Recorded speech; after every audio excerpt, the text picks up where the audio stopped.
ये कहानी है केरल के एक कब्रिस्तान की। एक बार की बात है, केरल के एक छोटे से शहर में सुल्तान नामक एक डरावना कब्रिस्तान था। ऐसा कहा जाता था कि उस कब्रिस्तान में विभिन्न प्रकार की अलौकिक शक्तियां रहती थीं। एक चांदनी रात को बिल्ली लूसी और रोहित, तीन दोस्त, कब्रिस्तान के किनारे पर एकत्रित हुए। अचानक उनको कब्रिस्तान से भयानक फुसफुसाहट की आवाज सुनाई दी। आवाज कहां से आ रही है, यह देखने के लिए वे हाथ में टॉर्च लेकर सावधानी से कब्रिस्तान के गेट से अंदर घुसे। जैसे ही वे कब्रिस्तान में दाखिल हुए, वहां तेज हवा चलने लगी। अचानक उन्होंने एक इंसान को एक मकबरे के पास टहलते हुए देखा। वो उदास और खोया हुआ दिखाई दिया, इसलिए बिल्ली, लूसी और रोहित उसके पास आए और पूछा, कौन हो तुम और इतनी रात को यहां क्या कर रहे हो? तो उसने जवाब दिया कि मैं एक आत्मा हूं और मेरा नाम अकबर है।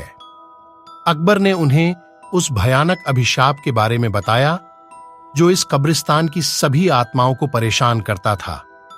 हर रात एक प्राचीन चुड़ैल जागती थी और कब्रिस्तान पर जादू करती थी और अकबर जैसी मासूम आत्माओं को अपने वश में कर लेती थी। अभिशाप को तोड़ने का एकमात्र तरीका कब्रिस्तान के पीछे जंगल में एक पेड़ के नीचे छिपी हुई मंत्र पुस्तिका को ढूंढना और आधी रात से पहले उसे नष्ट करना था। जादुई पुस्तक ढूंढने की दृढ़ संकल्प लेकर बहादुर तिकड़ी अपने मिशन पर निकल पड़ी।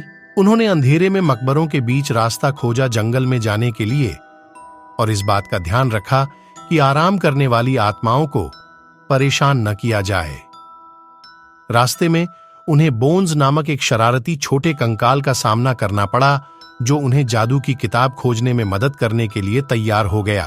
वह कंकाल उन्हें एक पुराने आम के पेड़ के पास ले गई और कहा, इस पेड़ के पत्ते सब अपने पास रख लो।